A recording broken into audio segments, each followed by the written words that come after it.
Hello friends, मैं आपका दोस्त डॉक्टर सुनील कुमार और आप देख रहे हैं doctor Kumar education clinic. I am post doctorate in clinical medicine and the metabolic science.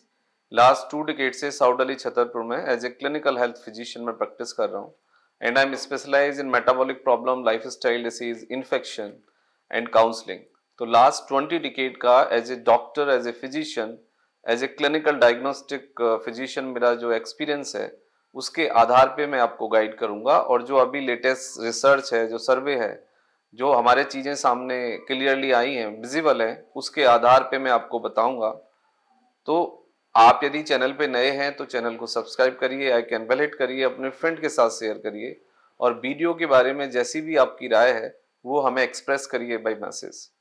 तो आज हम बात करेंगे कि जो जीवीएस सिंड्रोम है, जो नई एक मतलब नई प्रॉब्लम है इंडिया के अंदर, पुणे में जो केस डायग्नोस्ड हुए हैं और जो कंडीशन है उसके बारे में मैं आपको बताऊंगा। तो सबसे पहले बुनियादी बेसिक चीजें आप समझिए कि जीवीएस सिंड्रोम यानी गुइलियन वेरी सिंड्रोम होता क्या है, इसके सिम्टम्स क्या हैं, ये आपके लिए बहुत ज्यादा जरूरी है। देखो, जो जीवीएस सिंड्रोम है ये एक ऑटो इम्यून डिसऑर्डर है, एक न्यूरोलॉजिकल डिसऑर्डर है। ऑटो इम्यून डिसऑर्डर से मतलब ये होता है कि किसी भी वायरस या बैक्टीरियल या किसी भी इन्फेक्शन के कारण जब आपके शरीर की इम्यूनिटी आपके बॉडी को ही हिट करने लग जाती है, बीमार करने लग जाती है, स्वेलिंग पैदा करने लग जाती है, या फिर और दूसरे प्रॉब्लम्स पैदा करने लग जाती है, तो उसको हम ऑटो इम्यून डिसऑर्डर्स कहते हैं। ये बहुत रेयर होता है, मतलब इसका मतलब ये है कि 10,000 लोगों में 3 to 5 लोगों को ये हो सकता है। और ये डिसीज ऐसा नहीं है कि आज ही है, ये पहले से है इस तरह की प्रॉब्लम्स, लेकिन अभी इसके बारे में क्लैरिटी नहीं है कि ये वायरस के कारण है, बैक्टीरिया के कारण है, या फिर कुछ और ऑटो इम्यून चेंज डेवलप हो रहे हैं बॉडी में, वो सब हमें देखना पड़ेगा। लेकिन बुनियादी बुनियादी जो सिम्टम्स हैं वो आप थोड़ा सा समझ लीजिए। हाथ पैरों में आपको दर्द हो सकता है, स्टिफनेस हो सकती है, इन्फ्लामेशन हो सकता है, टिंगलिंग मतलब झंझनाहट हो सकती है, कमजोरी लग सकती है और पैरालिसिस जैसी एक कंडीशन डेवलप हो जाती है। एक पैरालिटिक स्ट्रोक और अटैक जैसी कंडीशंस आपको लगती है। इसमें आपको होल बॉडी में पेन हो सकता है, स्टिफनेस हो सकती है, पेट में दर्द हो सकता है, वोमिटिंग आ सकती है, लूज मोशन हो सकता है, डिहाइड्रेशन हो सकता है। तो ये सब बहुत कॉमन सिम्टम्स हैं। अब ये सिम्टम्स जो हमारे सामने आए हैं, इससे ये क्लियर एक बात समझ आ रही है कि जो भी बैक्टीरिया वायरस है वो हमारे गट को यानी पेट को यानी डाइजेस्टिव सिस्टम को हिट कर रहा है। अब डाइजेस्टिव सिस्टम को जब कोई भी बैक्टीरिया वायरस हिट करेगा या कुछ ऑटोइम्यून स्ट्रेस यदि बॉडी पे डेवलप होगा तो लूज मोशन, डिहाइड्रेशन, इंडाइजेशन, ये सब चीजें, समटाइम वॉमिटिंग, ये सब चीजें पिक्चर में आएंगी। तो इसको हमें समझने की जरूरत है। यदि इस तरह का कोई सिम्टम्स है कि आपको एक हाथ में या एक पैर में या वन साइड कुछ लकवा जैसी कंडीशन है, कुछ पैरालिसिस जैसी कंडीशन है, इवन फेशियल पैरालिसिस भी हो सकता है इसमें, तो आप immediately you have to consult with nearby physician, क्योंकि वो एग्जामिन करके देख के समझ के आपको बताएंगे। देखो, फर्स्ट लेवल पे इसका कोई प्रॉपर डायग्नोसिस हमारे पास नहीं है।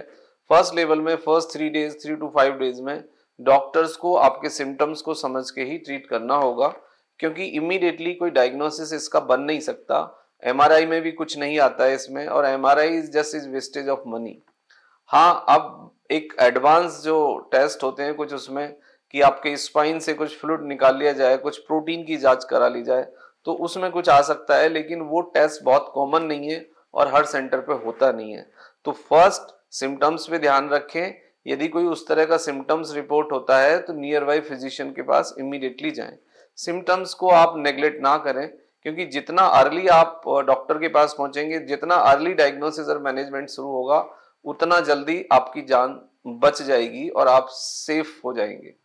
अब उसके बाद आता है कि जो रैपिड वीकनेस है या फिर लेग मसल्स में क्रैम्प्स है, डिफिकल्टी इन कुछ लोगों को सटकने में डिफिकल्टी हो सकती है, कुछ लोगों को बोलने में डिफिकल्टी हो सकती है, इम्बेलेंस महसूस कर सकते हो, abnormal sensation, tingling, difficulty in breathing, ये सब आपको लग सकता है। पेन इन लोअर लिम्स, आपके जो पैर हैं, पिंडलियां, उनमें दर्द हो सकता है, पेट में दर्द हो सकता है, क्रैम्प्स आ सकते हैं। अब इसका कॉज क्या है? वायरस जो है इसका जीवीएस चिकनगुनिया वाला जो वायरस है वो हो सकता है, और दूसरे कुछ वायरस हैं जैसे कॉलिक हैं या फिर चिकनगुनिया, या जो डायरेक्टली आपकी इम्यूनिटी को हिट करते हैं, कुछ ऑटो इम्यून डिसीज जैसी कंडीशन जिसमें डेवलप होती है, उस तरह का कोई वायरस हो सकता है। लेकिन अभी कोई क्लियरली ये बात नहीं समझ आई है कि ये किस वायरस से होता है, किस कैटेगरी के। बट डेफिनेटली इस कैटेगरी के पहले वायरस हुए हैं, उनसे बीमारियां हुई हैं और उनको प्रॉपरली मैनेज किया गया है। लेकिन एक अच्छी बात यह है कि ये वायरस एक पेशेंट से दूसरे पेशेंट में नहीं फैलता है। मोस्टली ये वाटर, कॉन्टामिनेटेड वाटर से हो सकता है या फूड से हो सकता है। स्ट्रीट फूड आप मत खाइए, जो भी खाएं आप बॉइल्ड खाएं, अच्छे से फ्रेश कुक करें। मतलब आपका स्ट्रीट का खाना है जो बहुत डीप रिफाइंड है, खुले में कोई रखा खाना है, तो आप उसको अवॉइड करिए। Better to take boiled food, आप जो भी खाएं अच्छे से पका के कुक करके खाएं, तो ये आपका रिस्क कम हो जाएगा। ये कोई मतलब उस तरह की कंडीशन इसमें नहीं है जैसे कि कोविड में थी या फिर दूसरे वायरस के साथ थी, और ये कोई मतलब महामारी वाली कंडीशन भी नहीं है। तो अननेसेसरी पैनिक होने की और स्ट्रेस लेने की कोई आवश्यकता नहीं है। बट यस, अभी सैंपल भेज दिए गए हैं पुणे में, अब उसका रिपोर्ट आएगा तो उसमें एग्जैक्टली कंफर्म होगा कि एक स्पेसिफिक एरिया में मोर देन 100 पेशेंट क्यों बीमार हो गए और ये क्यों इस तरह से फैल रहा है। तो उसके बाद फिर कुछ गाइडलाइन आएंगी, देन फिर सेकंड वीडियो में हम आपको वो गाइडलाइन देंगे। तो अभी फिलहाल यही है कि यदि सिम्टम्स हैं तो डॉक्टर के पास जाइए, स्ट्रीट फूड नहीं खाना है, कॉन्टामिनेटेड फूड नहीं खाना है, खुला हुआ खाना नहीं खाना है, रीबॉइल्ड फूड अवॉइड करिए, बासी खाना मत खाइए, अच्छे से लिक्विड डाइट लीजिए, आप अपनी इम्यूनिटी को ठीक रखिए, मतलब अच्छे से नींद लो, फूड ऑन टाइम, रेगुलर यदि जितना भी टाइम मिलता है एक्सरसाइज करो, और अपने खाने में प्रॉपरली प्रोटीन और मतलब मिनरल्स रखिए। मैनेजमेंट में आप अपने लेवल पे इसमें ज्यादा कुछ कर नहीं सकते, लेकिन यदि आपको पेन है, फीवर है, तो पैरासीटामोल ले सकते हैं। यदि आपको वोमिट है तो ऑन्डेस्टिरोन या एमसेट टाइप ऑफ मेडिसिन आपको मदद कर सकती हैं। आप लिक्विड डाइट लीजिए, रेस्ट करिए। लेकिन यदि इस तरह की कोई प्रॉब्लम है तो immediately reach to the doctor, क्योंकि इसमें सेल्फ मेडिकेशन या विदाउट अंडरस्टैंडिंग द सिम्टम्स कोई दवाई आपको परेशानी पैदा कर सकती है फायदे की जगह। बट डिहाइड्रेशन को रोकें, आप अच्छे से पानी पिएं और अच्छे से आप सूप ले सकते हैं, प्लस आराम करें और अपने लेवल पे पैरासीटामोल या फिर वॉमिटिंग को कंट्रोल करने वाली दवाई स्टार्ट कर लें और इमीडिएटली आप डॉक्टर के पास चले जाएं। Thank you very much and take care yourself.